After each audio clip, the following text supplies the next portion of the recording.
quando a gente quer ouvir falar dos últimos dias, grava na tua mente. Você tem no Antigo Testamento, você tem alguns livros, o Antigo Testamento todo fala dos últimos dias, mas você tem alguns livros que eu chamo de os livros que são os livros de Apocalipse do Antigo Testamento. O principal é Daniel, mas nós temos, não menos importante, nós temos Zacarias.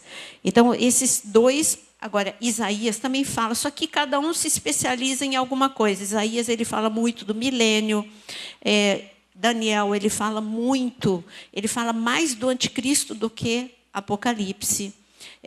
Zacarias fala muito da segunda vinda de Jesus e de Armagedon. Joel fala também da segunda vinda, dos últimos dias, mas já da grande tribulação. Joel fala dos dois, fala antes e depois da tribulação. Então, são livros importantíssimos, não tem como estudar Apocalipse sem estudar esses livros. Mas se eu tenho um lugar para começar, aí eu falo assim, vamos começar por Apocalipse ou vamos começar pelas epístolas? As epístolas nós temos muito sobre arrebatamento e também o anticristo. Mas a gente tem que ter uma linha do tempo. E ninguém melhor do que Jesus para dar essa linha do tempo. Você sabia que essa linha do tempo, se você quiser a linha do tempo da história da humanidade, você vai para Apocalipse 12. Ali, Apocalipse 12, num único capítulo, Deus dá para João a linha do tempo da história da humanidade, incluindo desde a eternidade, o que aconteceu na eternidade, como que foi a rebelião de Satanás e etc., chegando até, eu acho fenomenal, o Apocalipse 12, eu não sei de verdade, aí num outro café eu posso estudar Apocalipse 12 com vocês. Hoje não vou falar que vai dar tempo, porque não vai mesmo. Agora, Jesus, ele faz aquele resumão que a gente precisa entender em Mateus capítulo 24. Ele reservou esse tempo, para... O tempo principal foi quando ele subiu a última vez para Jerusalém, seria a Páscoa, onde ele entregaria a sua vida. E ele foi, e nesta Páscoa, a última Páscoa, onde seria a última ceia, onde haveria a morte de cruz, ele reservou as principais parábolas. Então, também eu gosto muito de ensinar parábola, porque, principalmente as últimas, Jesus fala da situação que a gente está vivendo. A parábola das 10 virgens e todas elas. E ele subiu no Monte das Oliveiras, em determinado momento, na sua última semana em Jerusalém. E eu gosto muito de ir lá no Monte das Oliveiras, e eu espero um dia estar lá com vocês, do Formando Discipuladores. Já pensou uma caravana nossa lá? Só do Formando Discipuladores. Então, eu gosto muito de ir no Monte das Oliveiras, subir para ensinar. E ali o Eli ensina parte e eu ensino a outra parte. Eu amo chegar no Monte das Oliveiras e abrir Mateus 24, como Jesus não abriu, Jesus falou, o que está escrito em Mateus capítulo 24. Aquele local é um local para mim, se você me perguntar, em Israel, qual é o local mais importante para você? Eu digo que, em ordem, para mim, é o Monte das Oliveiras, porque tudo aconteceu no Monte das Oliveiras. Foi no Monte das Oliveiras que Jesus ele ascendeu aos céus, e é no Monte das Oliveiras que ele vai descer dos céus e vai pôr os seus pés. E no Monte das Oliveiras que ele ensinou os ensinos que a gente mais precisa reter no coração. E é claro que Cafarnaum mora no meu coração por uma experiência que tive lá e a maior parte sabe. Então, eu gostaria de convidar vocês para abrir Mateus capítulo 24, porque Jesus vai falar do que está... Espera aí, eu ainda não troquei. Eu troquei a velha história de trocar no meu iPad e não trocar aqui e achar que eu já troquei. Então, a segunda vinda de Jesus está próxima? Eu quero que levante a mão. Quem acha que está próxima a vinda de Jesus? Hoje, até ímpio tem certeza que alguma coisa está acontecendo. Então, se você me disser que você não sabe que Jesus está voltando, está tudo acontecendo, absolutamente tudo. A próxima, as evidências, é sobre esse assunto que eu quero falar com você. Olhai para a figueira, olha para Israel, pois ela já floresceu e alguma coisa está acontecendo. Ele avisou a gente. Então, em Mateus 24, porque tu não é grande o suficiente para tudo aqui. Mateus, você já abriu Mateus 24, Jesus sobe para o Monte das Oliveiras, não sem falar parábolas antes, como parábola de... Eu quero que você volte um pouquinho e você veja as parábolas que Jesus fala. Olha, em Mateus 21, Jesus fala da parábola dos lavradores, que eu precisaria falar para vocês da importância dessa parábola, também ela é profética. Depois ele fala da parábola das bodas, que tem tudo a ver com o momento que nós estamos vivendo. E depois, em seguida, ele fala da parábola, ele lamenta sobre Jerusalém, pelo que vai acontecer no final de Mateus capítulo 23. Ele já anuncia o ano 70 depois de Cristo, quando Jerusalém seria destruída. E nós começamos em Mateus capítulo 24. Tendo Jesus saído do templo, ia se retirando, quando aproximaram-se deles os seus, e eu quero que vocês leiam em voz alta o que está escrito aí. Quem que chegou perto dele? Discípulos. Fala mais alto. Discípulos. Não é um ensinamento para a multidão. Multidão seguia Jesus o tempo todo. E o que a multidão queria? O que Jesus falou em João capítulo 6? A multidão queria milagre. A multidão queria pão.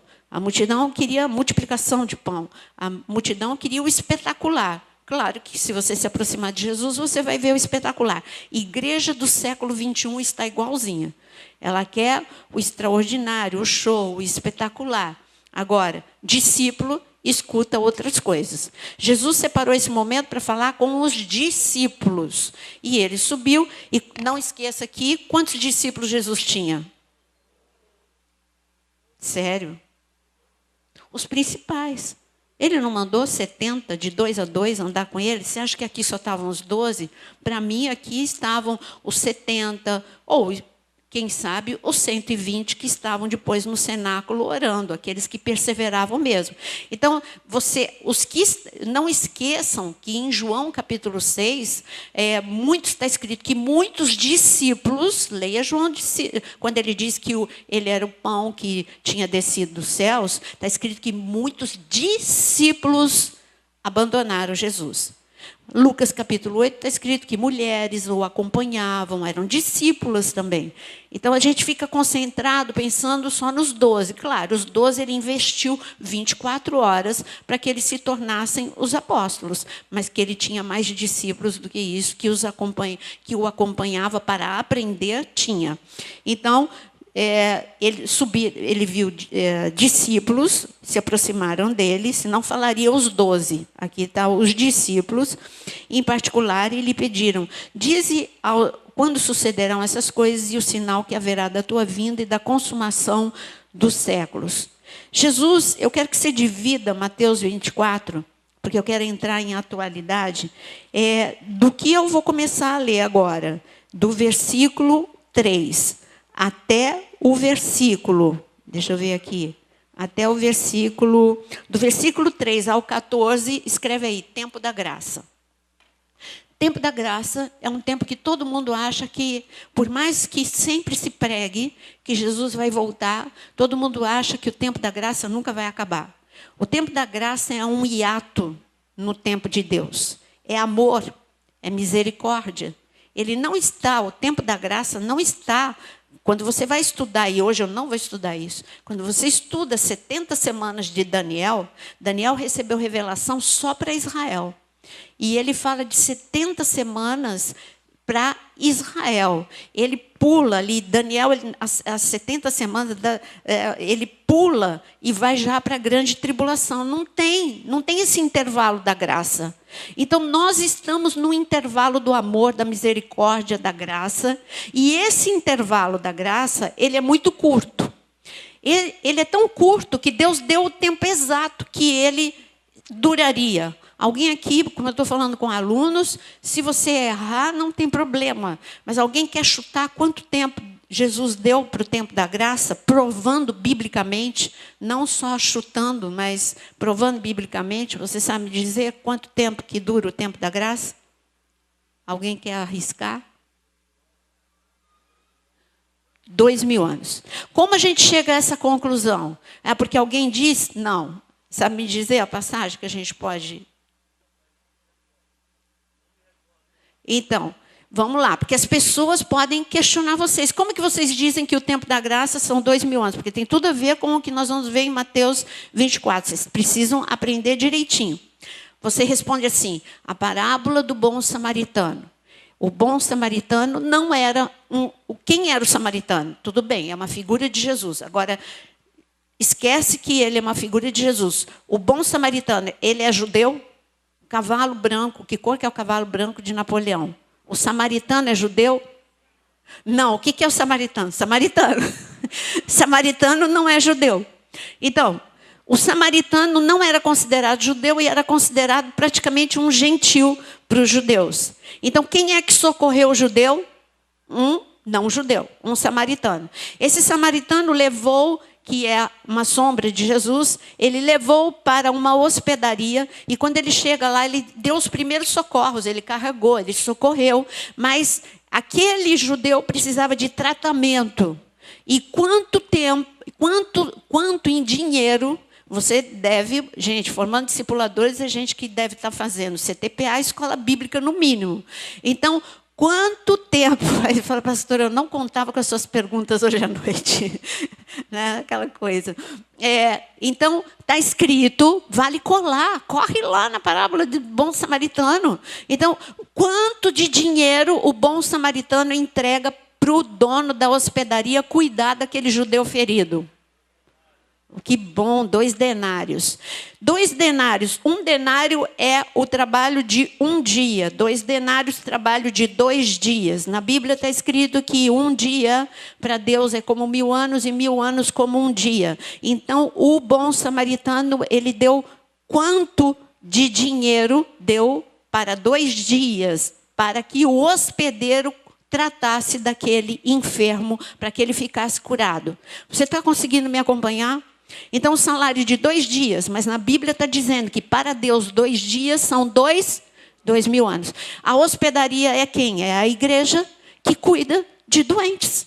Jesus disse, eu vim para os doentes. E a igreja faz o quê? Então, o tempo da graça, Deus revestiu a sua igreja, que somos nós, de poder, autoridade, para poder cuidar de enfermos, pessoas que vêm aqui. Alguns vêm enfermos porque estão presos espiritualmente, outros emocionalmente, outros ambos, espiritual e emocionalmente. A igreja tem capacitações naturais e sobrenaturais para cuidar. E ainda o bom samaritano disse o quê? Ele disse, olha, se precisar de mais coisa, eu dou. Então, ponto final, nós temos recursos, poder, autoridade, unção para cuidar de enfermos por 2.000 anos. Então, ele colocou um limite. Oséias capítulo 6, está escrito, depois de 2 dias nos curará. Está escrito do versículo 1 ao versículo 3, só anota aí. Oséias capítulo 6, do versículo 1 ao versículo 3. O capítulo começa, volte para o Senhor. Que esse é o chamado, o mesmo de João Batista, como Jonas pregou, acho que domingo passado ou retrasado, quando ele falou que João Batista, a mensagem de João Batista é sobre a primeira vinda, né, a manifestação de Jesus, e nós hoje como igreja precedemos o noivo dizendo sobre a volta de Jesus, o arrebatamento. Mas João Batista, a mensagem dele era arrependimento. O Oséias capítulo 6 tem 2 recados para nós. Primeiro, arrependimento, e o segundo, conhecei e prossegui em conhecer ao Senhor. Só que ali está escrito também uma medida de tempo para isso acontecer. Está escrito, depois de 2 dias, o Senhor nos curará, nos levantará e viveremos diante dele. Olha que fenomenal. Então, quer dizer que depois de 2 dias, ele vai nos levar, nós vamos ser arrebatados. Ele está nos curando. Nunca. Por que eu... Há 4 meses eu tenho estado diariamente no Instagram falando de restauração emocional, porque este é o tempo da igreja e de todos serem curados, fortalecidos, restaurados, para nós recebermos a unção do avivamento que está para ser derramado sobre nossas vidas. Você crê nisso? Amém? Então, aqui no capítulo 24, então eu disse que do versículo 3, eu vou ressaltar algumas coisas que estão acontecendo hoje. Do versículo 3 ao versículo 14. Ele diz o seguinte: Jesus começa dizendo: vede que ninguém vos engane, porque virão muitos em meu nome, dizendo eu sou o Cristo, enganarão a muitos. Certamente ouvireis falar de guerras e de rumores de guerras. Vede que não vos assusteis, porque é necessário assim acontecer, mas ainda não é o fim. O que eu quero que você grife? Engano, e que ainda não é o fim. Engano é... Eu venho sempre que eu dou workshop, eu falo dos últimos dias, eu cito a mesma coisa. Engano só é engano porque é muito parecido com a verdade. Porque se não fosse tão parecido com a verdade, não seria engano. Quando eu levei uma caravana para a Turquia, falsificação a gente vê logo. De qualquer coisa a gente percebe. Se você tem um olho clínico, você vê. Se é uma Louis Vuitton, você vê pelo forro, pelo zíper. Tem algumas indicações. Mas uma coisa que me deixou assim admirada foi ali na Turquia, quando nós paramos ali, dormimos uma noite antes de irmos para 7 igrejas. Gente, ali você não consegue achar sinal de que aquilo é falsificação. Eles são especialistas em falsificação. É algo tão igual, tão igual, tão igual, que você fala, não é possível que não seja, que isso é falsificação. Você só vê que é falsificação pelo preço. Procura o forro, é idêntico, o zíper é idêntico, tudo é idêntico. Tudo, a estampa é idêntica. A estampa é fácil, mas assim, as nuances que essas companhias elas fazem, essas marcas famosas fazem para justamente a pessoa identificar quando é engano. Você não acha. Lá em Istambul você não acha. É falsificação daquela. Então, o que eu quero te dizer é que é isso que tem aparecido. Por isso que tem tanta abundância de pregação, tanta abundância de tanta coisa, mas você tem que filtrar, porque tem muito engano no meio de tudo isso. Tem muito as pessoas falando muito de si mesmo e não falando daqui, de evangelho. Não falando da simplicidade do evangelho. Não vou falar porque vocês já sabem de tudo, e cuidado para não entrarem no engano. Ficarem admirados com pessoa que tem um rótulo bonito, mas o interior dela, você não conhece o caráter, você não conhece a vida dela, você não conhece o quanto essa pessoa conhece de Deus. Ela fala bonito, ela tem uma boa oratória, ela tem umas frases de impacto, de efeito, mas cuidado com isso, tá bom? Então, vamos lá, engano, e ele está dizendo de guerras. Guerra sempre teve, só que as guerras que estão se armando nesse momento, eu quero que vocês prestem atenção. Guerra sempre teve. Angola só faz pouquíssimo tempo que acabou a guerra civil. Somália ainda tem.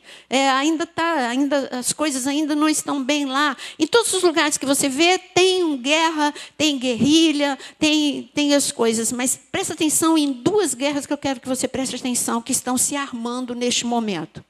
Primeiro, quem está percebendo uma instabilidade entre a China e os Estados Unidos? Então, cuidado, porque a China é o inimigo do norte que Deus sempre avisou, e eu sempre avisei vocês. Deus disse que é um exército, e isso ele falou muito antes que a China tivesse esse exército, que é o maior exército do mundo. Sempre esteve anunciado em Ezequiel e em todos os lugares, que esse maior exército do mundo se viria em direção a Israel. Só que quem é amigo de Israel? Para que Israel entre no meio, porque Israel está no meio do caminho, tem que entrar o amigo de Israel. E Estados Unidos sempre foi amigo de Israel. Então, 2 potências, e hoje nunca ninguém diria que a China se tornaria uma potência. 2 grandes potências estão completamente instáveis, a um nível de instabilidade, já se comparando com uma guerra fria, já se comparando com um susto coletivo, porque a partir do momento que a embaixada, já tem problema com a embaixada, queima os papéis da embaixada. Você tem que um olho na Bíblia e um olho na mídia. Então, essa é a primeira guerra que você tem que prestar atenção, porque se acontece isso, ela já é um sinal vermelho. Jesus está falando, essas aí que vocês conhecem, não está nem no chinelo. Presta atenção nessas atuais, essas gigantescas, essas que podem afetar o mundo todo. Outra, a há muito tempo atrás, pelo menos 5 anos atrás, o Eli me falou algo que, semana passada, também deu um susto. O Eli falou para mim, quando eu fui para estudar com ele, eu não me engano, se eu não me engano, foi em 2013, 2012, para você ver quanto tempo faz. Ele me falou assim, quando a gente estava estudando Ezequiel 38, ele falou, presta atenção nos países. Agora vai para Ezequiel 38, porque a gente tem a ver com o que a gente está falando de Mateus 24. E tem a ver com o que está aí o quadro. Mas eu preciso... Aí a gente aproveita que está em Ezequiel 38, a gente já vê Ezequiel 37, que é também importante. Ezequiel 38 fala de uma guerra localizada no Oriente Médio. Essa guerra, muitas pessoas confundem com o Armagedon. São guerras completamente diferentes. Muitos, inclusive teólogos, já vi falando de Ezequiel 38, só porque aqui tem Gog, só porque tem o mesmo nome de Apocalipse, quando fala do Armagedon, não analisa aqui exatamente o que está escrito. Fala sem conhecimento de causa. São duas guerras diferentes. Armagedon, presta atenção no que eu vou falar. Armagedon não tem nada a ver com a gente agora. Então, eu não estou aqui para dar aula para vocês sobre milênio, nem grande tribulação, porque não daria tempo. Não vou falar de trono branco, não vou falar da eternidade, de como vai ser depois do milênio. Tudo isso é assunto para outros momentos. Você precisa, nesse momento, saber o que está acontecendo no teu tempo. Eu tenho falado isso para todo mundo que me procura para falar desse assunto. Não adianta que eu não vou para lá. Eu estou vendo muita gente sem base bíblica indo para fazer live e para falar sem respaldo nenhum, não entendendo e misturando todas as coisas. Então, presta atenção. Armagedon não tem nada a ver com esse momento que nós estamos vivendo. É a última guerra, é no 7º ano da grande tribulação. E ela é bem diferente porque está escrito que todas as nações da terra se levantarão contra Jerusalém. Pronto. Esse é Armagedon. Agora, a guerra de Ezequiel 38... é a mesma que está escrito no Salmo 83. Anota aí, porque eu não vou ter tempo de ir no Salmo 83. Mas no Salmo 83, depois eu posso passar para alguém e coloca no grupo do Formando Discipuladores o mapa. Eu vou passar. Vocês vão ver aqui, mas eu passo a imagem, eu passo o arquivo sobre o Salmo 83, com o nome dos países atuais, né? Porque ali o Salmo 83 fala de países antigos que você lê e fala, não, isso aqui já passou. Não, são países atuais ali no Oriente Médio. Mas você entendendo Ezequiel 38, você já vai saber que Salmo 83 está falando da mesma coisa. Veio a minha palavra do Senhor, dizendo, filho do homem, volve o rosto contra Gog. Então, eu estava estudando Gog, eu já vou dizer para você. Então, eu estava estudando com ele esse texto, e ele me dando, e falando, Naira, veja as nações modernas. E aí, quando ele chegou aqui, quando está a Turquia... E a Turquia ela não tinha problema com Israel. E ele falou assim, presta atenção, porque a palavra de Deus, eu amo aprender com o Eli, porque assim, a fé dele e a submissão que ele tem a Deus é fenomenal. E ele falou assim, Naira, não importa que a Turquia hoje seja amiga. O meu mundo está cada dia menor. Eu já não estou indo para a Turquia, porque do dia para a noite a Turquia vai se tornar um grande inimigo de Israel. Falei, impossível. Assim, eu falei dentro daquilo, eu tinha acabado de voltar da Turquia. Ali eu vi como eles amam os judeus. Tinha judeu no aeroporto e aqueles ultra-ortodoxos, todos vestidos daquele jeito, super bem tratados. Naira, presta atenção, vai acontecer. E aconteceu, e não faz muito tempo.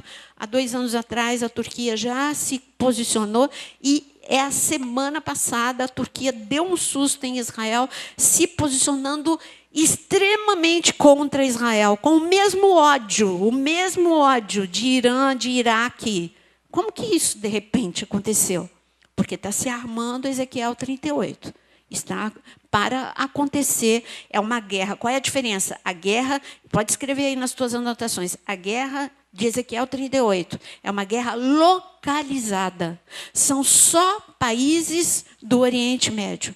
Não vai, a Europa não vai estar, a Ásia não vai estar, nem a China vai estar. É uma guerra só ali. E a Turquia, você sabe que é o único país que ele fica metade na Europa, metade na Ásia. É a única que está ali meio que fora do contexto, e alguns países do norte da África. Então, vamos aqui. Olha, todos eles muçulmanos. Filho do homem, volve o rosto contra Gog, da terra de Magog, e príncipe de Ross. Então, eu quero agora, para traduzir para você, Ross é Rússia, de Meseque, que é Moscou, e de Tubal, que é a Síria. Então, aqui já fica traduzido para você. Então, Gog é o nome de uma pessoa. Filho do homem, volve o rosto contra Gog, da terra de Magog, príncipe de Ross, ou seja, da Rússia, e de Meseque, que é de Moscou, e de Tubal, que é da Síria. E diz assim, diz o Senhor Deus, eis que sou contra ti, ó Gog, príncipe de Ross, que é Rússia, de Meseque, que é Moscou, né? E fartei que volvas. E aí Deus começa a falar o que vai acontecer, porque eles se levantaram contra Israel, o que Deus vai fazer para defender. No versículo 9, olha quem vai entrar na guerra. Persas, etíopes, aí é a África, Pute, que é a Líbia, com eles, todos com escudo e capacete. Gomer e todas as suas tropas, que é a Alemanha. A casa de Togarma, que é a Armênia, do lado do norte. E todas as suas tropas, muitos povos contigo. Versículo 8. Depois de muitos dias, serás visitado. E no final dos anos, virá a terra que se recuperou da espada. Ou seja, está indo para onde? Eles vão chegar. Todo esse povo vai chegar contra Israel, liderados pela Liga. O Salmo 83, ele dá mais detalhes de todos os países do Oriente Médio, que, nome por nome. Ali tem a Síria, ali tem o Irã, ali tem o Iraque, tem o nome de todos eles. O Salmo 83 é tão detalhista que fala até da Cisjordânia, que está ali dentro de Israel, dá detalhes. Ou seja, é uma guerra de todos os lados. Israel, aparentemente, aqui em Ezequiel 38, não tem saída. Israel está tranquilo, vai ser um momento que Israel está tranquilo. Mas Deus diz, mas eu me levanto para defender e todos verão que eu sou o Deus. Não vai ser diferente, vai ser um susto para todo mundo quando isso acontecer. Hoje, para você, parece impossível. Vamos ver coisas que pareciam impossível para você e hoje é uma grande realidade. Quando Deus disse que nos últimos dias teria pestes, aí você acha, vai ter doença. Você achava que era uma peste dessa? Que parou o mundo?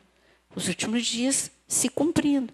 Então, quando ele fala, seja como Eli, quando ele fala da guerra de Ezequiel 38, que ela vai ser antes do arrebatamento, é só você aguardar e ficar olhando para o Oriente Médio, porque a qualquer momento vai acontecer. Só que vai ser algo muito espetacular. Israel, mais uma vez, não vai ser destruída, assim como foi em 1967, que não foi destruída, assim como em 1973, né, também não foi a guerra de Yom Kippur, não foi destruído Israel, a despeito de terem se levantado com um exército muito maior. Israel, mais uma vez, vai ser defendido. Você lê na sua casa, Ezequiel 38, o detalhe, quando Deus fala da intervenção que ele vai fazer, mesmo Israel não estando esperando esse nível de ataque, e que o mundo todo, Deus disse, e o mundo todo verá que eu defendo Israel. Em 1973, na guerra de Yom Kippur, Yom Kippur é um dia em que todos eles jejuam por 24 horas, soldados não ficam em estado de alerta, estava tudo tranquilo, os inimigos, é só você ler no Google sobre 1973, você vai ver que os inimigos sabendo que é um dia muito forte, religioso, que Israel para, inclusive os soldados, e que estão jejuando. Então, eles atacaram de surpresa e quase Israel foi destruído, não fosse uma intervenção de Deus. O Eli conta, ele participou dessa guerra, e ele conta o sobrenatural de Deus com a mesma intensidade que o embaixador contou para mim sobre 1966, 67, o embaixador de Israel, quando ele disse: eu era piloto, eu via anjos dos nossos lados, todo mundo teve uma experiência com o sobrenatural. Então, em pleno século XXI, Israel vai ter, não só em 1973, ele teve uma experiência com o sobrenatural, mas vai ter neste momento aqui. Então, em Mateus 24, quando fala de guerra, é esse nível de guerra que eu estou falando para você. É a guerra entre duas potências, ou guerra, seja como for, né? Uma guerra fria ou uma guerra de susto, ou seja o que for, mas já está armado entre duas potências, Estados Unidos e China, e a guerra localizada no Oriente Médio, que afeta todo mundo, é lógico. Qualquer guerra dessa magnitude vai afetar todo mundo. Volta comigo para Mateus 24. Mateus 24 continua, Jesus diz então de guerra e diz que ainda não é o fim. E ele diz no versículo 7, porque se levantará nação contra nação, reino contra reino, haverá fome, terremoto em vários lugares. Neste mesmo arquivo que eu tenho aqui, depois, quando eu passar para frente, eu tenho uma estatística de como os terremotos, eles foram, com o passar das décadas, eles foram aumentando. Terremoto sempre teve, só que agora, os que estão previstos, sabe aqueles que estão previstos para acabar com Los Angeles e etc. e tal? Você sabe que Israel já foi abalado por terremoto várias vezes, e tem um programado no relógio de Deus, que vai ser no final da grande tribulação, quando Jesus colocar os pés no Monte das Oliveiras. O último grande terremoto que teve ali, marcado, né, foi no momento que Jesus ressuscitou. Depois teve mais, que destruiu muitas coisas em Israel, mas um que já está marcado no relógio de Deus é quando Jesus colocar o pé no Monte das Oliveiras. Mas nós vamos ver não só coisas como a peste, né, como nós vimos, mas nós vamos ver muitas calamidades que vão deixar muita gente de boca aberta, né, como o que eu sempre disse para vocês, os supervulcões que estão ali no Parque Yellowstone, eles estão ali, a qualquer momento isso acontece. E esses supervulcões, a National Geographic, o History, todos eles, vira e mexe, fazem um documentário sobre o risco de um desses supervulcões entrar em atividade, que eles estão para entrar a qualquer momento. Isso não é para trazer instabilidade para você, porque o que detém tudo isso é o Espírito Santo. E o Espírito Santo está dentro de você. Então, por maior que sejam as coisas e assustadoras, a Igreja de Cristo tem que aparecer neste momento.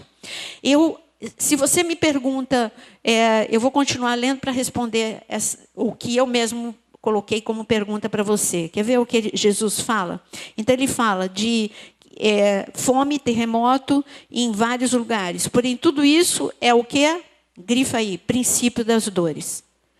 Versículo 8 começa como que uma contração, mostrando que esse princípio das dores agora vai ficar pior.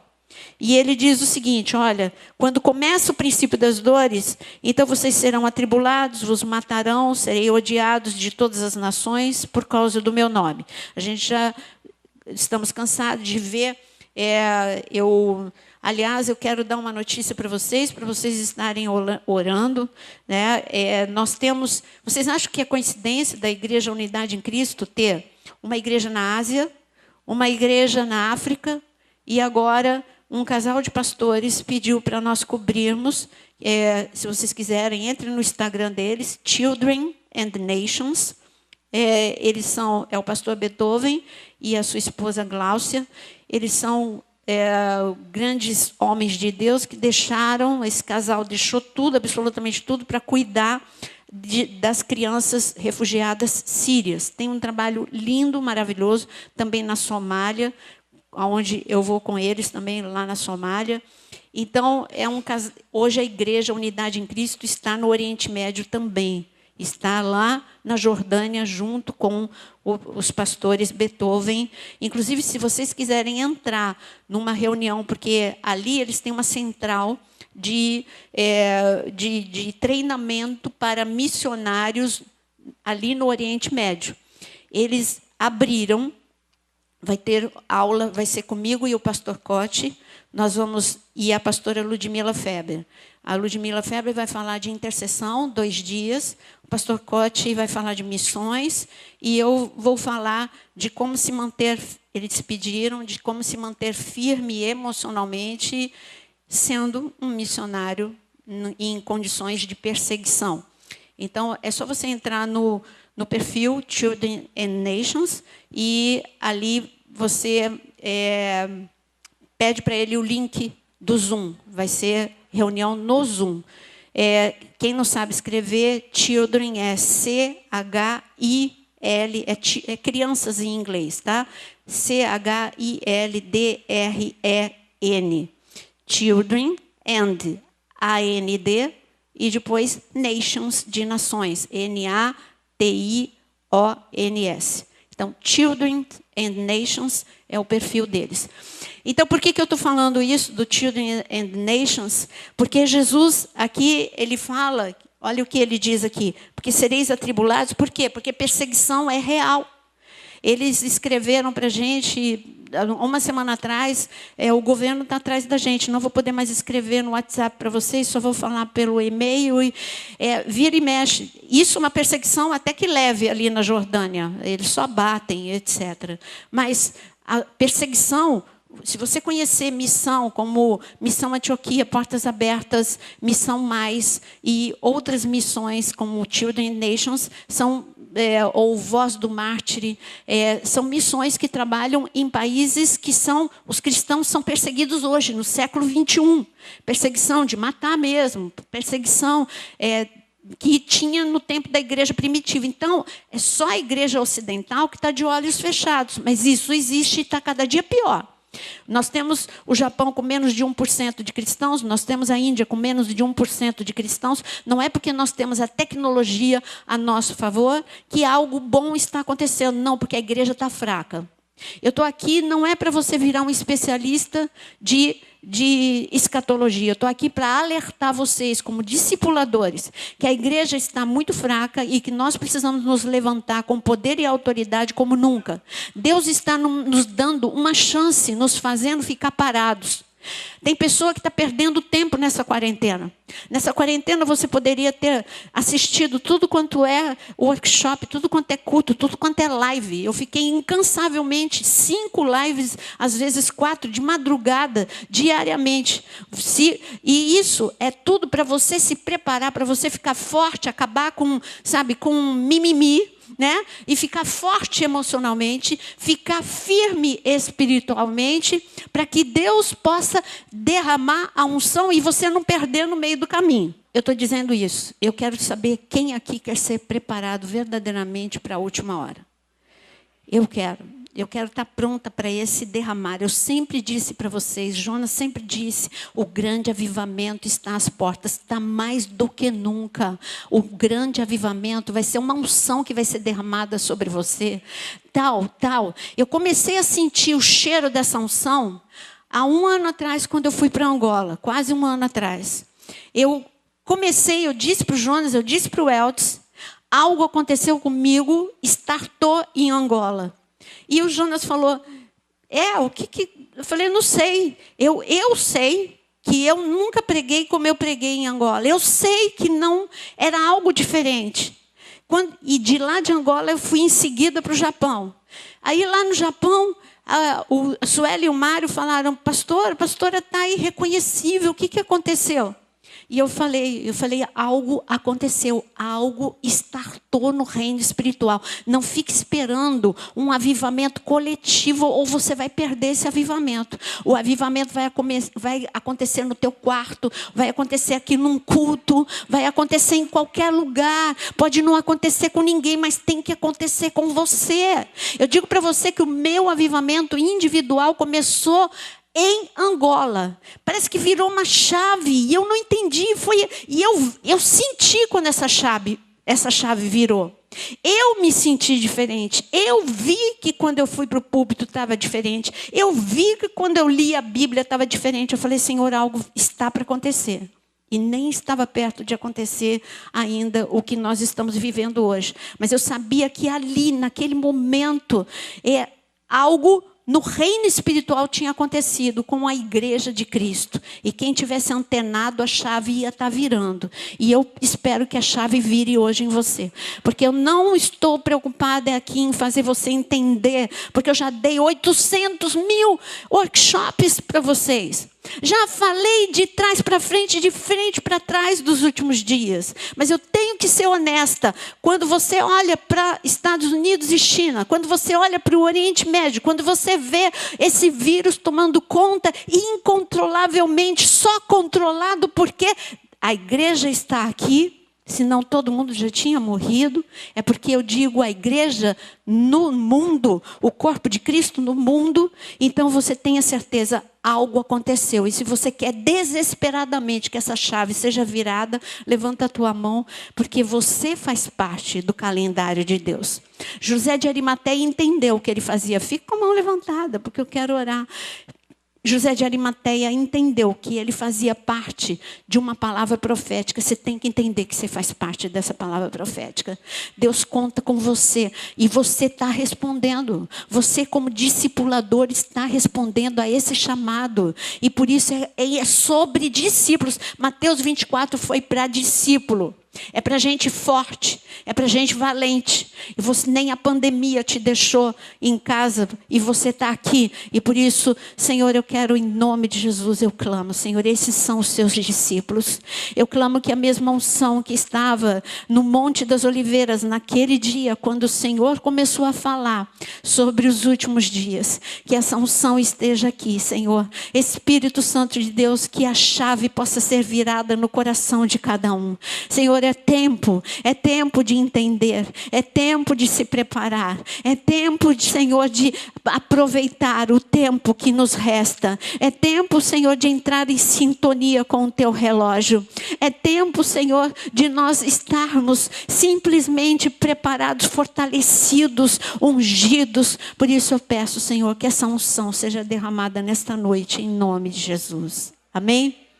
Continuando em Mateus capítulo 24, o Senhor Jesus diz, levantar-se-ão muitos falsos profetas e enganarão a muitos. Eu estou assim, vamos aqui continuar no versículo 9. Serei atribulado, já falei sobre a perseguição que existe tanto na África quanto no Oriente Médio, em muitos países asiáticos, como na Índia. Nesse tempo, muitos hão de se escandalizar, trair e odiar uns aos outros. Grifa odiar uns aos outros. Nunca ouvi trair e odiar uns aos outros. Você já viu, eu sou do tempo, quantos aqui tem mais de 20 anos de conversão? Levanta a mão, está com vergonha de levantar a mão. Só porque é 20 anos. Quantos aqui, vou diminuir, 15 anos? Aumentou. Levanta a mão bem alta. Deixa eu ver quantos aqui de 15 anos. Você que tem 15 anos de conversão. Há 15 anos atrás a gente via tanta divisão de igreja. A gente via tanta traição. Não, a pessoa tinha uma fidelidade incrível, fenomenal. O que aconteceu de 15 anos para cá? Eu digo de 15, 20 anos para cá. O que Jesus disse. Nos últimos dias as pessoas odiariam. De repente a pessoa ama o líder, daqui a pouco está odiando o líder. A pessoa está submissa, daqui a pouco ela está traindo, está abrindo a igreja e etc. e tal. Nem vou entrar nesse assunto, estou curada, graças a Deus. Nesse tempo muitos hão de se escandalizar, trair e odiar uns aos outros. Levantar-se-ão muitos falsos profetas. Você fica pensando que falso profeta É simplesmente uma pessoa aí que é uma seita. Não, falso profeta está cheio. São filhos de Jezabel que estão dentro da igreja falando, olha, o tempo agora é os 10 passos para como ficar mais rico, os 10 passos para você ser popular, os 10 passos para isso é falso profeta, meu querido. Os 10 passos para você ficar mais perto de Jesus, essa é a palavra. 10 passos para você se arrepender melhor, essa também seria a palavra. Então, falso profeta é quem está pregando o que não é tempo de pregar. Hoje no meu devocional eu estava em Jeremias e Deus estava furioso com o profeta. Não era de seita, não, com profetas de Israel. Como é que vocês estão falando que não vai acontecer nada? Como é que vocês estão falando que vai ter paz, vai ter paz? Eu não falei isso, eu estou falando que vocês vão ficar 70 anos lá na Babilônia. Como que é? Vocês não querem ouvir Jeremias. Então, é por aí. Não é porque mudou o tempo que mudou o ouvido. As pessoas continuam não querendo ouvir a coisa certa. Querem ouvir aquilo que agrada os ouvidos e que faz o homem mais Deus, né? E Deus menos Deus e o homem mais Deus. E aqui, levantar-se-ão muitos falsos profetas, enganarão a muitos, e porque se multiplicar a iniquidade, o amor se esfriará de quase todos. A palavra iniquidade é anomos em grego, que é iniquidade não é só pecado. Iniquidade não é só multiplicar pecado, que hoje, quando que você achou que nós chegaríamos ao ponto que nós chegamos de Sodoma e Gomorra? Nunca, nem preciso ser específico para dizer do que eu estou falando. Quando você pensou que nós viveríamos agora não só mais o problema com o homossexualismo, agora é transgênero e etc. e tal. Quando que você, tudo legalizado, quando que você pensou que isso aconteceria? Quando Jesus disse que os últimos dias seriam como os dias de Sodoma e Gomorra. Nunca na nossa mente nós pensávamos que chegaríamos a esse ponto, mas chegamos. E Jesus, ele diz aqui, o que você leu comigo, multiplicar a iniquidade. Então, escreve aí do lado de iniquidade, essa palavra em grego, ela é anomos. Como você está me ouvindo, exatamente, escreve anomos. Anomos é sem palavra. Sem a palavra de Deus. Então, por que as pessoas estão sem a palavra de Deus, muita pregação sem palavra de Deus, então o amor se esfria e é outro sinal. São 2 sinais. Quando as pessoas deixam de pregar a palavra, falam muito, tem uma oratória muito legal, mas não está falando a palavra. E quando o amor se esfria, isso a gente está vendo dentro das famílias, dentro das igrejas, dentro da sociedade, e eu nem preciso dizer para vocês. Versículo 14, e aquele, então, olha aqui, esse é o recado para a gente. Mas aquele que perseverar, grifa perseverar, até o fim, será salvo. Meu amado, então ele está falando, vai estar com calamidade, vai estar tudo em desordem, mas se você perseverar, você vai ter a mesma proteção de Noé.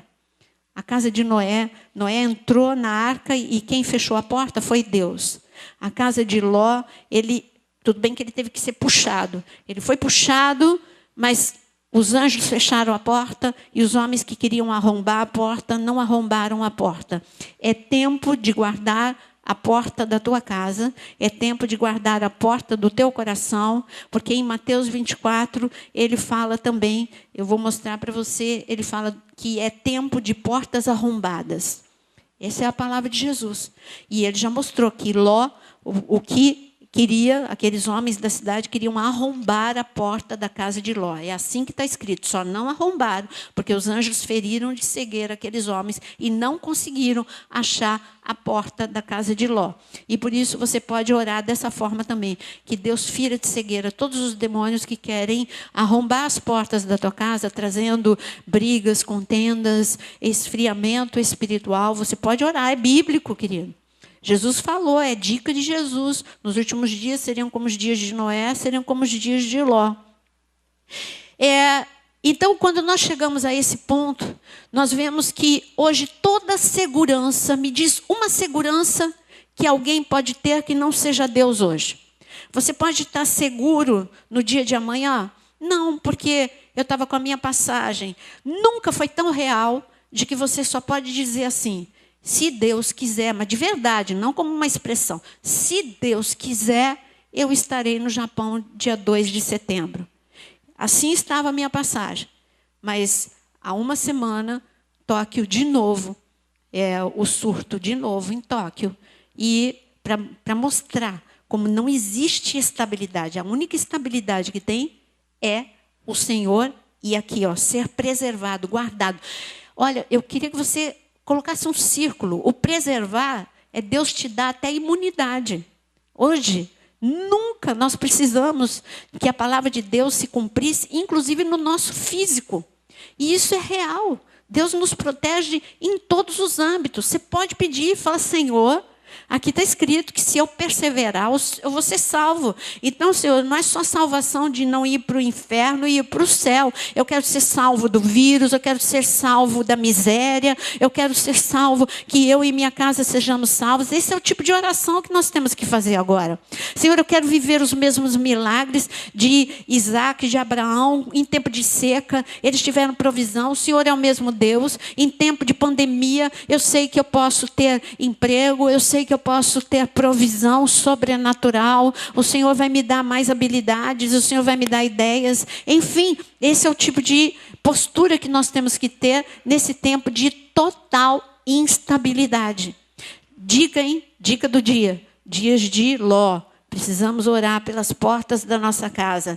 E ele diz aqui, versículo 14, e será pregado este evangelho do reino por todo o mundo para testemunho a todas as nações, então virá o fim.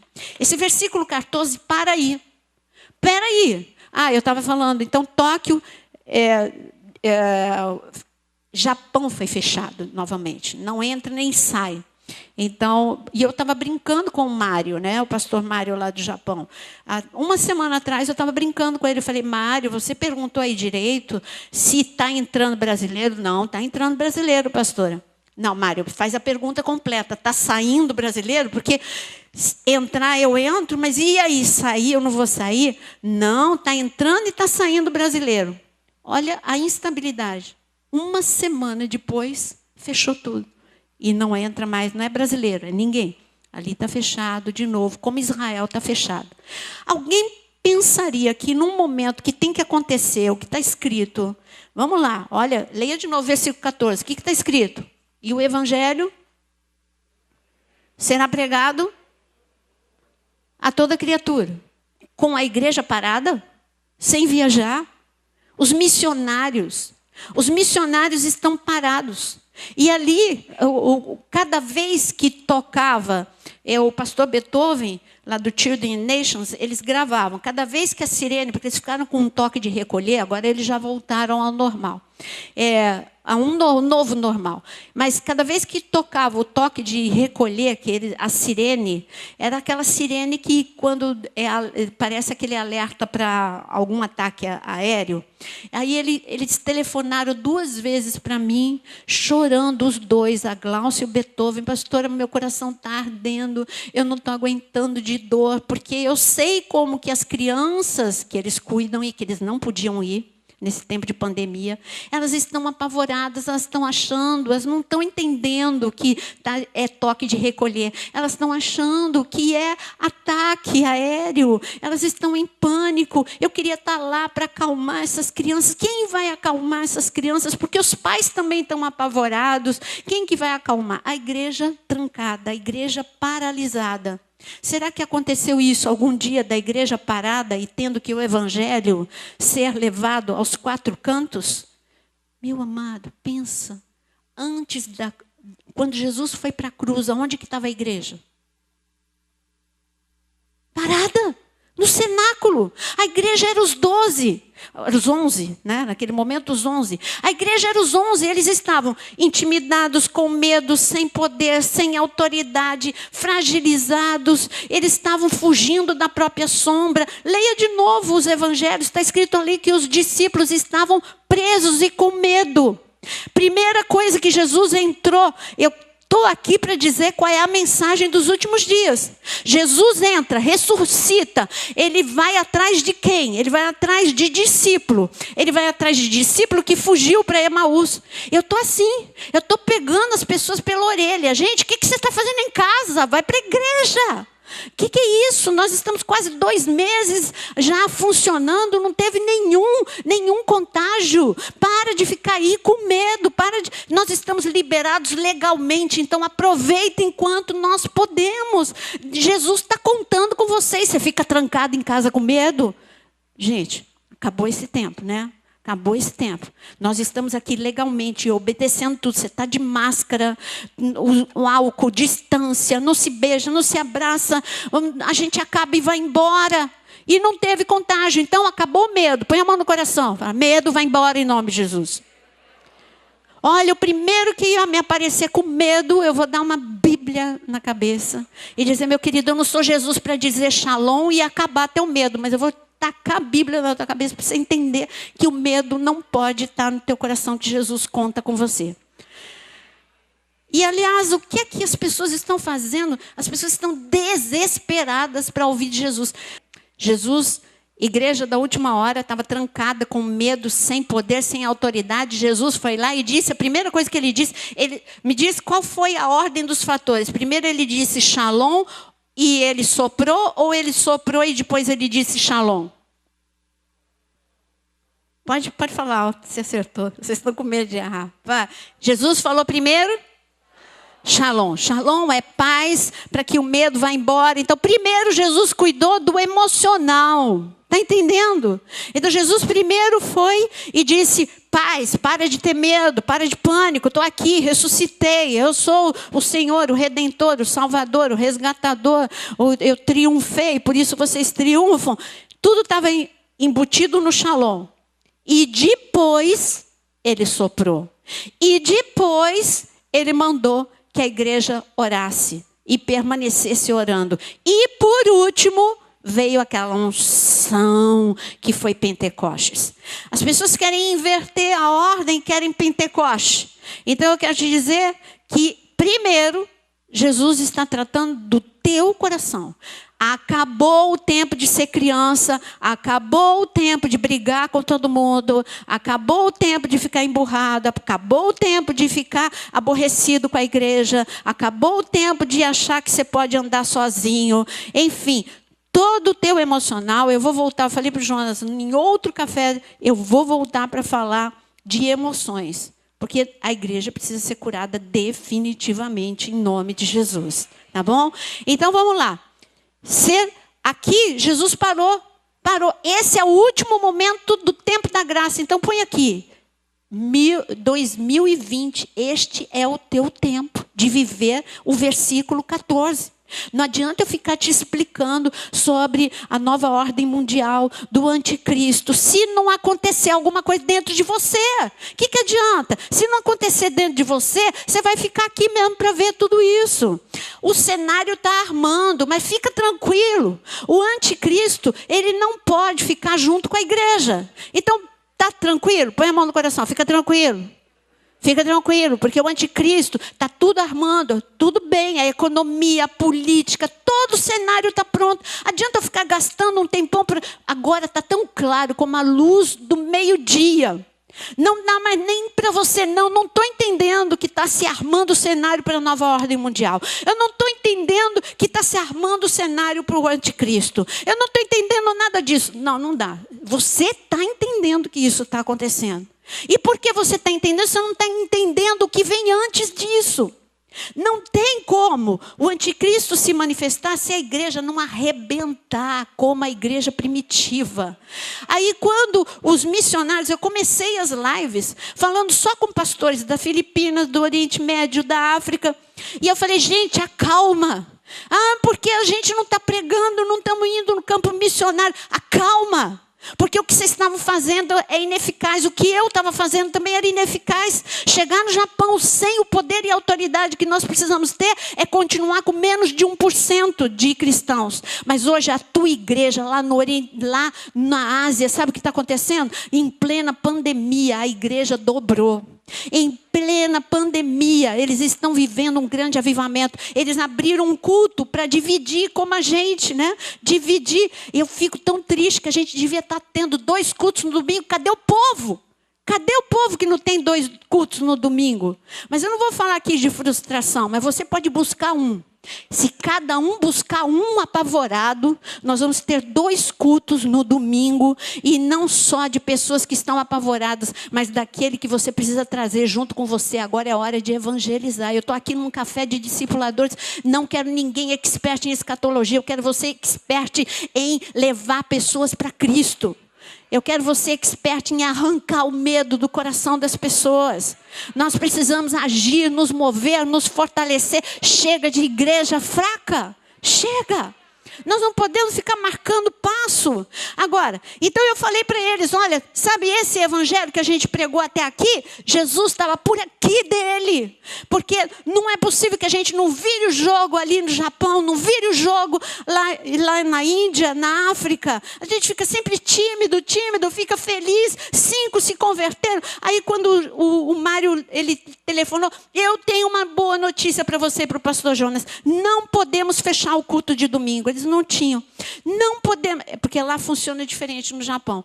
Então, não podemos fechar esse novo culto do domingo, porque tem gente nova no culto de domingo, tem gente nova no culto de sábado, e o discipulado está funcionando, que é uma maravilha, em plena pandemia no Japão. Aí eu falei, a igreja é outra, você tem que voltar. Eu falei, meu Deus, eu quero. Estou aí. Assim que abrir, eu estou aí. Mas é isso.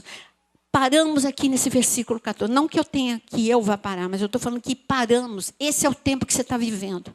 O tempo que você está vivendo, Jesus está falando, igreja, pobre, cega, miserável e nua. Apocalipse 3, a igreja de Laodiceia morna. Olha, 2 graus de pobreza. Pobre, já não basta ser pobre, é miserável. Porque ela é pobre emocionalmente e miserável espiritualmente. O nível de unção, Jesus está falando, vocês estão no tanque reserva. Não dá nem para você está querendo dar para outro, não está dando nem para o gasto. Então, se renova em Deus. Essa é a minha palavra para você. Se renova em Deus. Porque ele parou aqui para um novo evangelho. Quando fala de um novo normal, eu digo que o novo normal da igreja é muita unção. Esse tem que ser o nosso novo normal. Cultos com explosão de poder. Não para você ficar recebendo, é para você. A explosão de poder é você. Você tem que ter explosão de poder individual. Não esperando aqui do púlpito. Você já tem que chegar cheio de poder nesse culto. E você, tão cheio de poder, que quando você está no seu ambiente, as pessoas vão querer, olha, eu quero essa paz que você tem, eu quero essa alegria que você tem, eu quero ir na tua igreja, porque você não tem medo. Como é que você não tem medo? Onde é que está o teu medo? O meu medo foi embora. Mas como que o teu medo foi embora? Porque eu recebi algo no meu coração diferente. Então eu quero receber, porque olha, já estou entupida de remédio para ansiedade, estou entupida de remédio para depressão, eu não estou dando conta. Você fala, então eu te levo para o lugar certo. Esse é o tipo de evangelho que nós precisamos. Então vocês entenderam o que está escrito no versículo 14? E será pregado este evangelho do reino por todo o mundo, como a igreja primitiva, para testemunho a todas as nações. Aí sim virá o fim. Então não se preocupe com o anticristo, se preocupe com a unção que está faltando. Aí sim virá o fim. Aí, porque o cenário já está preparado. A nova ordem mundial. Porque o anticristo, ele só está quietinho, esperando a igreja, né, sair para ele poder fazer tudo aquilo que ele quer. Mas quando a igreja sair, é porque a gente vai ter, literalmente, como os discípulos, virar o mundo de ponta cabeça, porque é isso que Deus quer de você. Amém? Então, no versículo 15, do versículo 15 em diante, eu vou pontuar para você, para a gente só ver, eu nem estou vendo a hora. Então, do versículo 15 ao versículo 28, nós temos a grande tribulação. Olha quanto que Jesus fala. Você sabe por que Jesus fala tanto da grande tribulação em Mateus 24? Porque é um discurso dirigido para os judeus. O David, que veio aqui, ele mora no deserto e ele comprou uma casa muito grande no deserto, que hoje ele aluga assim, quarto. Se você quiser ir para Israel e ficar na casa dele, ele aluga quarto. Ele está no Airbnb. E E ele fala assim, mas o meu propósito de ter essa casa é porque eu acredito que vai acontecer o que está escrito em Mateus 24, os judeus vão ter que fugir para o deserto da Judéia, e aqui a minha casa é bem grande, tem espaço para muita gente, é no deserto da Judéia a casa dele. Então, se judeu já entendeu que Mateus 24 está para acontecer, é porque está tudo muito perto. Já estão se preparando para as coisas. E aqui é para judeu que não foi, porque judeus como o Eli, como o David, esses vão ter sido arrebatados. O David disse, eu vou deixar minha casa, né? Aí, quem quiser está lá. Então, esses vão ter sido arrebatados. Aqui é um recado para aqueles que vão ficar na grande tribulação porque não aceitaram Jesus como Senhor e Salvador ainda. E aqui fala tudo. Eu só vou ler um versículo para você. Quando, pois, virdes o abominável da desolação, de que falou o profeta Daniel, grifa Daniel, no lugar santo, quem lê, entenda. Só esse versículo aqui, porque hoje tem muitos teólogos, principalmente os que acreditam na teologia da substituição. Teologia da substituição é que a igreja substituiu Israel. Que tudo o que tinha que acontecer com Israel já aconteceu, e hoje todas as promessas são para Israel espiritual, que somos nós, igreja. Aí ele está falando que Jesus é mentiroso, porque essas pessoas elas dizem também que o terceiro templo somos nós. Que o terceiro templo de Ezequiel não é bem isso, é figurativo, que nós somos o terceiro templo. Então, essas pessoas que creem nisso têm que contar para Jesus, porque Jesus está enganado. Porque Jesus está falando que é para a gente ler Daniel, que o anticristo vai entrar no terceiro templo e vai interromper o sacrifício. Que fique bem claro que vai ter sacrifício de animais, sim, porque vai ser judeus não convertidos que vão reconstruir esse terceiro templo junto com o anticristo, e ali vai ter sacrifício de animais também por 3 anos e meio. Só 3 anos e meio e vai ser interrompido por ele. Mas eu disse que eu não vou ficar detida na grande tribulação. A grande tribulação aqui é marcada no versículo 28. Onde estiver o cadáver, aí se ajuntarão os abutres. Até para a grande tribulação já está tudo preparado, porque quando você vai para Israel, eu estou profetizando, você não reparou, quando você vai para Israel, quando você for para Israel, quando você for para o Megido, ali no Vale de Jezreel, já está tudo tão preparado. Aí o que está preparado? Bom, ali nada foi construído. É exatamente como Deus disse, aquele lugar tem que ser um vale que dê os exércitos de todas as nações. Você perde de vista a extensão desse vale. Então, número 1, continua vazio para que as nações se juntem ali. Número 2, eles já devem ter até finalizado. Ano passado, estavam finalizando a construção de um aeroporto bem no Vale de Jezreel. Para eles, é estratégico para o exército. Só que tem que estar lá esse aeroporto justamente para Armagedon acontecer. Então, está tudo preparado já para a grande tribulação. Imagina como que não está agora para o arrebatamento. Está tudo preparado. Então, aqui termina o que você leu comigo no versículo 28, onde estiver o cadáver, aí se ajuntarão os abutres. Então, está escrito isso porque vai ter uma morte no Armagedon, quando Jesus for lá e der fim a essa guerra, está escrito que as pessoas vão demorar 7 meses. Está escrito isso em Jeremias, em Ezequiel, está escrito que vai demorar 7 meses para enterrar os mortos, tamanha quantidade de mortos. Por isso que fala de abutres e mortos. Vai ter tanto morto que o abutre vai chegar antes das pessoas conseguir enterrar o número de pessoas. Mas eu quero dizer para vocês, e depois ele fala no versículo 29, também continua sendo sobre a segunda vinda de Jesus, que vai ser quando ele coloca os pés no Monte das Oliveiras. Logo em seguida, a tribulação daqueles dias, ele está falando, olha, ele continua falando da grande tribulação. O sol escurecerá, a lua não dará a sua claridade. Aliás, abrindo um parênteses aqui, no início da pandemia, eu recebi um áudio e eu fiquei triste que alguns daqui me passaram esse áudio. Me passaram áudios, pessoas apavoradas, porque eram profetas que estavam falando que durante a pandemia, que daí alguns dias ia ficar escuro, 3 dias, que ninguém, e etc. E tal. Quem recebeu esse áudio? Está com vergonha de... Não, eu não vou dizer quem foi que me mandou. Não. Um monte de gente recebeu esse áudio. E estavam apavorados com esse áudio. Quando você conhece a palavra de Deus, você não fica tão preocupado em descobrir quem é o anticristo, porque você sabe que tem tudo isso aqui para acontecer. E você não fica tão preocupado, você só fala, é mesmo, está tudo se armando, a nova ordem mundial está acontecendo, mas você fica mais preocupado como está você e o que você tem que fazer nisso tudo. Agora, e você também não paga mico, né? Porque todo mundo que ficou com medo e disse que ia ficar 3 dias de escuridão, até hoje não ficou. Por que não ficou? Porque não tem como acontecer. Isso é na grande tribulação, gente. É só na grande tribulação que isso vai acontecer. Aí, para todo mundo que me mandou, gente, é na grande tribulação. Se acontecer antes, vem aqui em casa e rasga minha Bíblia. Eu falei, pode ficar tranquilo que não vai acontecer. Tira o medo do teu coração.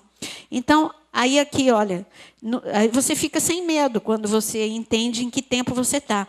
Então, ele está falando, continua falando da grande tribulação, no versículo 30, então aparecerá no céu o sinal, o Filho do Homem, todos os povos da terra se lamentarão e verão o Filho do Homem vindo sobre as nuvens do céu com poder e muita glória. Alguém pode me responder se isso é arrebatamento ou é a segunda vinda? Ah, ainda bem. Segunda vinda. Qual é a diferença? Arrebatamento, ninguém vê. Só a igreja, ela ouve o clangor das trombetas e nós vamos encontrar nas nuvens com Cristo e ninguém vê. É um rapto. Justamente, é um rapto. Ninguém vai entender. Vocês já viram aquela novela da Record? Fez direitinho esse momento do arrebatamento. Foi legal o jeito que eles mostraram. É por aí mesmo. As pessoas não entendem. Grávidas, o bebê não está mais no ventre. Não entende nada disso que está acontecendo. Mas é por aí que vai acontecer. Arrebatamento ninguém vê. Só a igreja que encontra com o noivo nas nuvens. Agora, a segunda vinda, o que está escrito aqui? Todas as nações verão. Verão Jesus em várias etapas. Primeira etapa, Jesus coloca o pé no Monte das Oliveiras, como está escrito em Zacarias 14. Depois, como está escrito em Isaías 63, ele vai para Petra. E ele vai aonde? Porque os judeus começam a fugir pelo deserto da Judéia e vão para Petra. Ele vai lá para Petra para falar o que está escrito em Zacarias 12. Ele vai falar, eles vão perguntar, mas quem é esse com vestes talares? Isso é Isaías 63. Quem é esse com vestes talares que está se aproximando? E aí ele vai começar a responder, sou eu que pisei sozinho o lagar, por isso as minhas vestes estão manchadas de sangue. É um diálogo entre judeus que neste momento se convertem, uma multidão de judeus se convertem ao mesmo tempo. É lindo porque Zacarias 12 diz que eles ao mesmo tempo chorarão e prantearão e entenderão que eles traspassaram aquele que é o Filho de Deus, que foi o unigênito e se tornou o primogênito. Estou falando assim em velocidade de locutor, de jogo de futebol, mas é para você ter um panorama. Então, Jesus... Primeira etapa, Monte das Oliveiras. Segunda etapa, se revela para os judeus lá em Petra. E a terceira etapa, ele vai lá para o Vale de Jezreel, onde eu falei, onde está sendo o Armagedon. O anticristo vai ficar desesperado, porque Jesus não vai aparecer como um fantasminha. Jesus vai aparecer como ele apareceu. E diz, pega em mim, de carne e osso. Está escrito em Lucas 24. Se você duvida, leia lá Lucas 24. Pega se espírito tem carne e osso. Ainda para tirar a dúvida deles, ele ainda comeu peixe, ele ainda comeu pão com eles. Tudo isso está escrito em Lucas 24. Jesus, você tem que entender que Jesus é Deus. Mas ele escolheu continuar com um corpo marcado. Quando ele ressuscitou, ele escolheu, ele poderia não querer mais este corpo, mas ele quis um corpo de glória, que tem as marcas da cruz, e ele virá na sua segunda vinda, as pessoas vão vê-lo, aí não vai ser uma visão espiritual. todos vão ver Jesus, que vai estar manifestado do jeito que ele se manifestou quando ele ressuscitou e andou 40 dias e 40 noites aqui na terra, e ele comeu com as pessoas, ele conversou com as pessoas. Não era uma pessoa que via, todo mundo via Jesus. Todo mundo, porque Jesus estava com um corpo, ele diminuiu a glória dele para que as pessoas aguentassem a presença dele, mas ele estava, e é desse jeito que ele vem, ele se manifesta e o anticristo vai querer atirar nele. E é lógico que não, quem vence a guerra é claro que é Jesus. E é nesse momento, então, que todo mundo vai ver, e com a globalização, com todos, ou talvez uma transmissão, ou num Zoom, ou de qualquer jeito, vai estar sendo transmitido, e todos verão Jesus e o anticristo tentando matar, e, pelo contrário, o exército liderado por ele sendo totalmente aniquilado. Agora eu quero o versículo 32, que fica tranquilo que não é vigília. Versículo 32 fala: aprendei, eu quero que você faça um círculo ao redor desta palavra. Aprendei. Olha, tem coisas que Jesus manda você orar, outras ele manda você orar e jejuar para você ter, né? Ele fala que não existe nada sem oração. É a nossa ponte com o mundo espiritual, é por onde todas as coisas se materializam aqui. Tudo aquilo que nos falta é através da oração. Então, nós temos que orar por tudo, por tudo. Mas tem coisas que a gente tem que aprender. Eu falei, a semana passada eu falei muito. Tem muitas pessoas que querem orar. Ah, Senhor, eu quero ser mais manso. Mas Jesus não falou para você orar para ser manso. Ele falou para você aprender com ele a ser manso. Esse aprendei de mim, que sou manso e humilde. Tem coisa que você ora, tem coisa que você aprende. Como é que eu aprendo a ser manso? Tendo autocontrole. Como é que eu aprendo? Dominando a tua língua.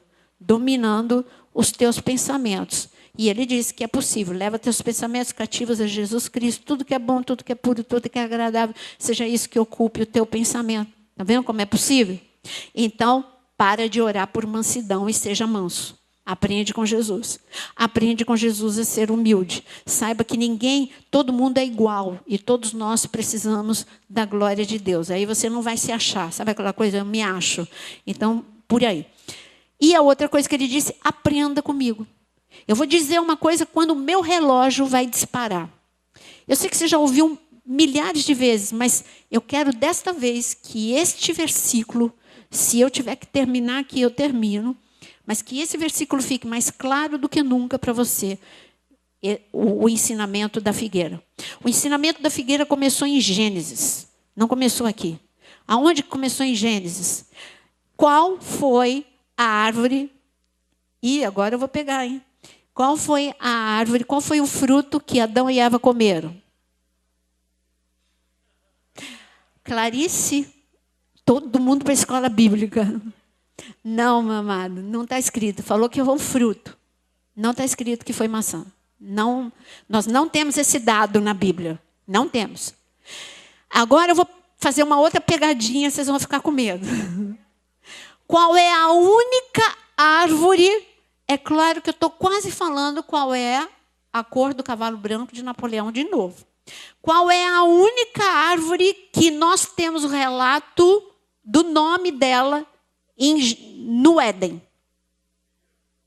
Claro, né? Eu falei que começa em Gênesis. O chute bom. Aonde? Ah! Isso, então. Qual foi a folha que Adão e Eva escolheram?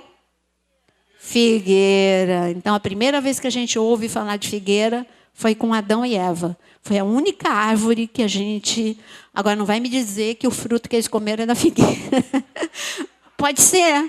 A gente tira dúvida quando a gente chegar lá. Tem coisa que só quando a gente chegar lá, Adão, me conta qual era o fruto. Eu não acho que é a figueira. Por quê? Porque figo é uma fruta... Não é a que eu gosto.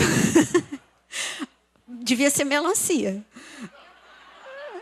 Eu acho figo meio amargo. Eu gosto de azedo, mas amargo eu não gosto. Eu acho o figo meio mais para o amargo e não é a fruta que eu gosto. Então já sabe, quando eu for na tua casa, não me dê figo. Mas, então, figueira. Adão conseguiu a salvação com a folha de figueira? Não. Então ali começa. Adão ele é o primeiro homem que já mostra que a salvação, a tentativa nossa e a tentativa, Adão representa já o nascimento da nação de Israel. Se você lê o livro de Oséias, se você lê o Joel, todo o Antigo Testamento, sempre que Deus, se você lê Jeremias, Deus dá sempre para comparar com a nação de Israel a figueira. Então, escreve aí nas tuas anotações. Quando Deus quer falar sobre Israel, ele fala de figueira. E é da figueira, né, de Israel, que mostrou a salvação sairia de Israel. Adão não conseguiu sozinho, mas Deus matou um animal, ou dois, mas um animal, eu creio, um único. E ali ele cobriu Adão e Eva com pele de animal. Então ele está mostrando a salvação não dá. O judeu, através da lei, tentou de tudo, mas não deu. Precisou do sangue de Jesus para que a salvação pudesse chegar ao mundo. Então, da nação de Israel veio a salvação. Jesus veio de Israel. Ele nasceu em Israel, ele cresceu em Israel, ele morreu em Israel, ele ressuscitou em Israel, ele andou em Israel, ele vai voltar em Israel, ele vai reinar em Israel. E a nova Jerusalém vem sobre Israel. Alguma dúvida de que Israel é importante para Deus? Então, a salvação, a figueira é a nação de Israel. Agora, a nação de Israel foi exterminada várias vezes. Só que nunca um extermínio tão prolongado como do ano 70 depois de Cristo. Nós temos várias vezes que Jerusalém foi atacada N vezes. Agora, a nação de Israel, tribos do norte, tribos do sul, elas foram dispersadas de uma forma implacável há quase 2000 anos atrás. E do ano 70 depois de Cristo até 1948, Israel ficou espalhado sobre o mundo. Hertz, que é o sionista, o líder, ele disse em 1897, ele disse: daqui 50 anos nós estamos na Terra Prometida. Deus deu essa certeza para ele. Vamos restaurar o hebraico. A certeza dele era muito forte. E aí eles começaram a restaurar a língua. Começou um movimento sionista. Mas eu quero que marca Mateus capítulo 24. Abra comigo em Ezequiel 37. Porque nós estamos vivendo agora, últimos dias, exatamente o que um momento tão forte como esse que está escrito em Ezequiel 37. Você leu comigo Ezequiel 38 sobre a batalha que está para acontecer no Oriente Médio, mas olha Ezequiel 37, o que o Senhor fala para esse profeta. Versículo 16, abriu? Tu, pois, ó filho do homem, toma um pedaço de madeira, escreve nele para Judá e para os filhos de Israel, seus companheiros. Depois toma outro pedaço de madeira e escreve nele para José, pedaço de madeira de Efraim, para toda a casa de Israel, seus companheiros. Versículo 17, grifa, ajunta-os um ao outro. Faze deles um só pedaço, para que se tornem um na sua mão. Para aí. Zacarias 11. Deus falou o inverso para o profeta. Pega duas varas, separa as duas varas. Uma vara chama graça e a outra vara chama união. Separa, porque não vai ter mais nem sobre a nação de Israel, não vai ter nem a união e nem a graça. E assim foi. A nação de Israel, ela se separou desde o tempo de Roboão. Ela se separou, tribos do norte, tribos do sul. Não houve mais união. Nunca mais houve união. Então, elas estavam separadas. E a graça foi retirada. Por que a graça foi retirada? Porque recusaram Jesus como Senhor e Salvador. E nós temos tudo que você sabe, que eles ficaram cegos para que a igreja pudesse receber salvação e etc. e tal. Então, nós temos uma separação a partir de Roboão anunciada. Agora, Deus tem uma palavra que vai se cumprir em 1948. Você pode escrever aí 1948. Nunca Israel, desde o tempo de Roboão até 1948, nunca mais Israel tinha sido uma única nação. Mas aqui está escrito, uma palavra tinha sido liberada. Ajunta-os um ao outro e faze deles um só pedaço para que se tornem um na sua mão. E quando te falarem, os filhos do teu povo, não nos revelará o que significa essas coisas? Porque eles não entenderam. E aí Deus vai explicar. Tá bom, eu vou explicar para vocês. E ele diz, na metade do versículo, eu os ajuntarei ao pedaço de Judá, farei deles um só pedaço, se tornarão apenas um na minha mão. Versículo 21.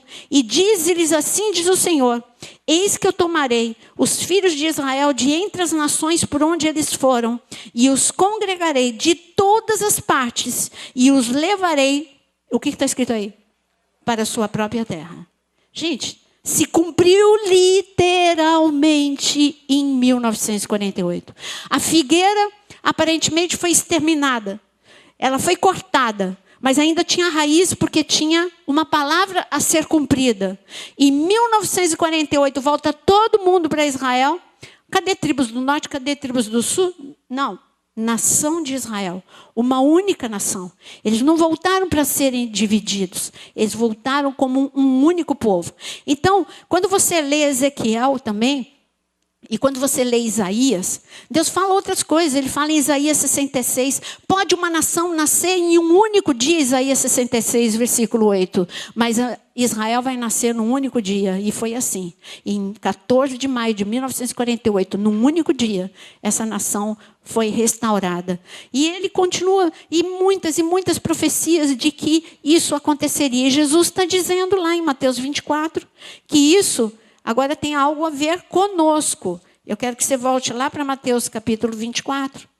Mateus capítulo 24.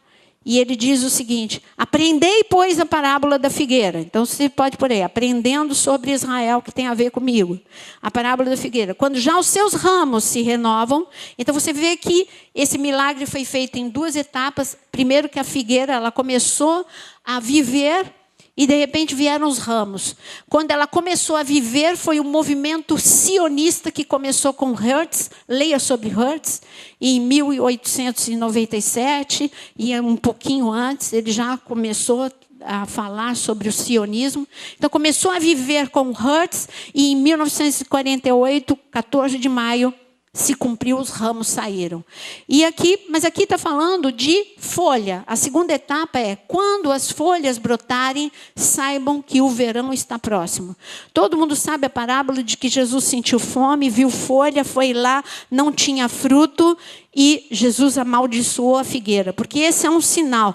Nós não lidamos com agricultura no nosso dia a dia, mas a figueira é uma árvore que, se ela está com folha, é porque tem fruto. A folha, ela vem antes do fruto.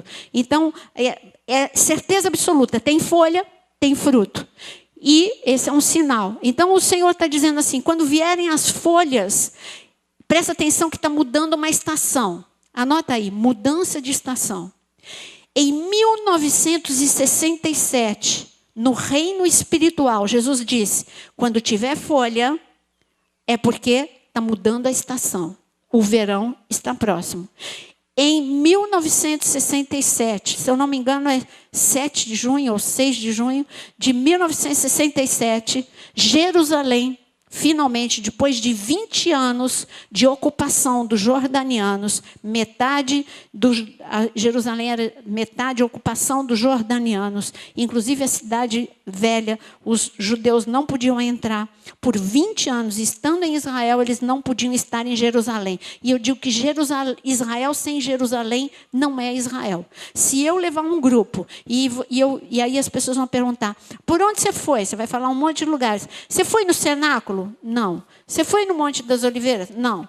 Você foi no Getsemane? Não. Você não foi para Jerusalém? Não.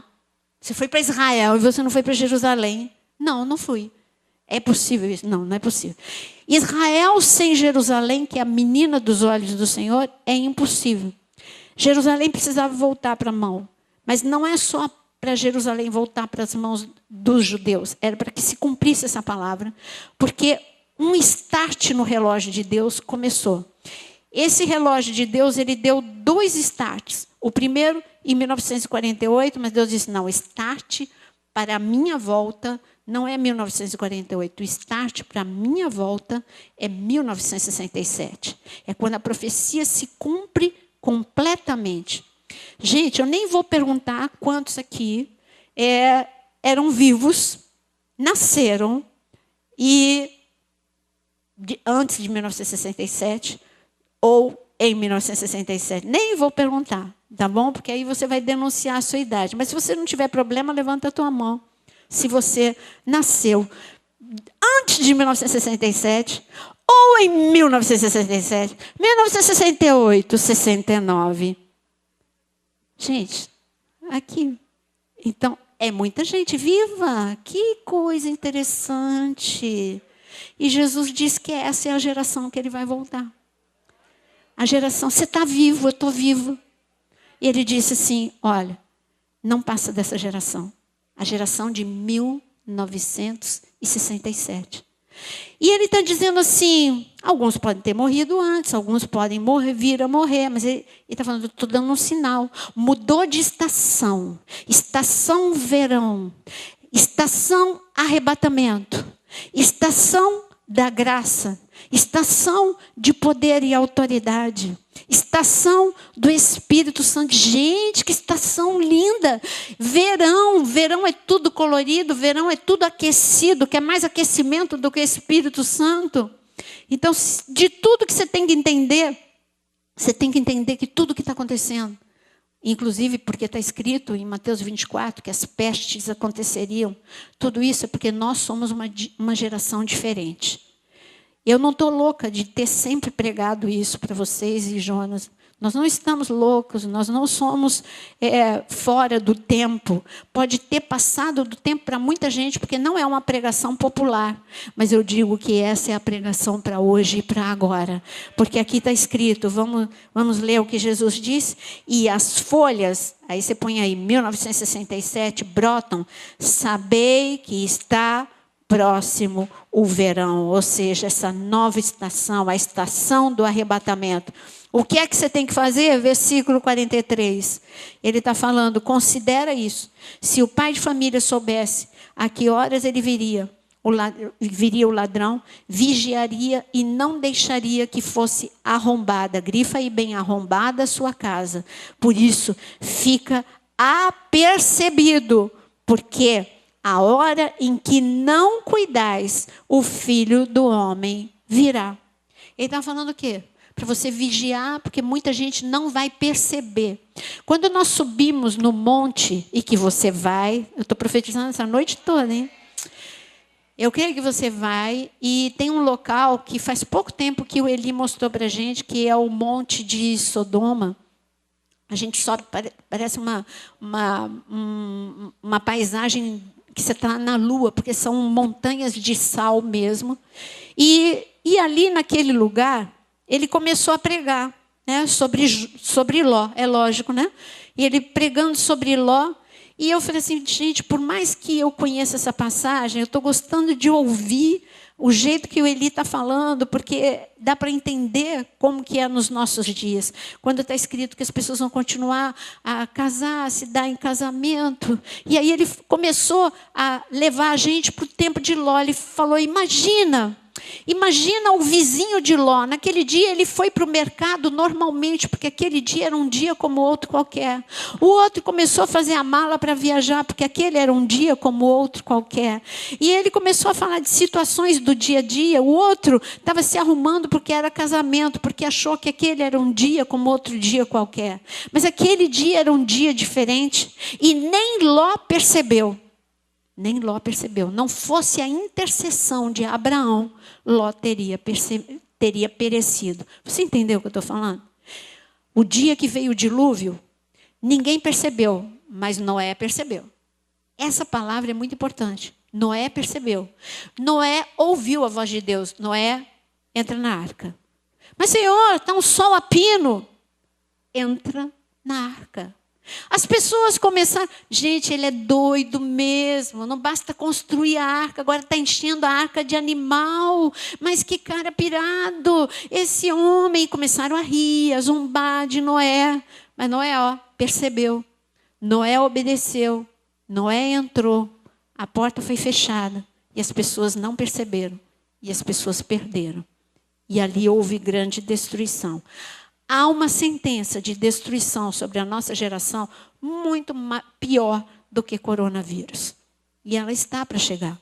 Mas a igreja que percebe é uma igreja que não tem porta arrombada, é uma igreja que está protegida, é uma igreja imune, porque tem o sangue de Jesus sobre ela dia e noite.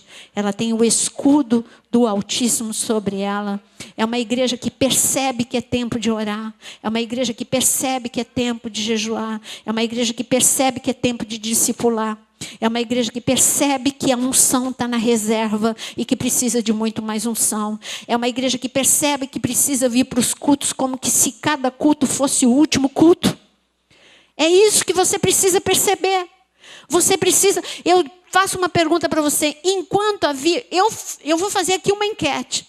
Enquanto estava em lockdown, não tinha outra opção a não ser você na tua casa e ouvindo o culto. Mas me diz sinceramente, é a mesma coisa? Um chama, o outro chama, um distrai, a criança fala, não tem como, não é a mesma coisa. Você só foi alimentado no básico. Nós entramos no modo sobrevivência. Modo sobrevivência é comer o básico para não morrer. Então os cultos online é comer o básico para não morrer. Nada é igual a um momento presencial na presença de Deus. Jesus, sendo filho de Deus, ele ia na sinagoga todos os sábados. Ele podia dizer, eu não preciso ir, eu sou filho de Deus. Mas ele ensinou a gente. Então, meu amado, pega na mão daqueles que você discipula, fala, é tempo de voltar para a igreja, é tempo de estar na igreja, é tempo de levar pessoas para a igreja. Eu tenho que saber que o mundo mudou.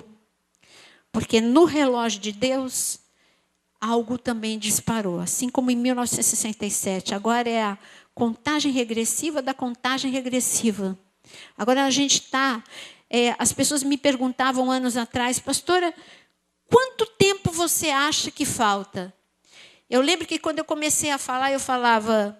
Porque eu sempre tive essa convicção de que eu sou a geração e que eu iria ver isso. Sempre soube disso. Deus falou isso para mim, que eu veria. Assim como Deus falou para Simeão.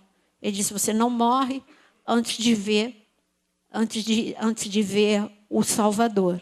Simeão, aquele senhor que segurou, lá em Lucas 2, que segurou Jesus. E Jesus falou isso para mim também. Você vai anunciar os últimos dias, mas você vai viver isso. Você vai ver. O que você está pregando incansavelmente, você vai ver. Aí quando chega o ápice, eu me calo? Não. Eu estou falando incansavelmente sobre o que ele mandou eu falar. Acorda, igreja. Ela está pobre, ela está cega, ela está miserável, ela está nua, ela está sem poder, ela está fechada no cenáculo, com medo, com muito medo.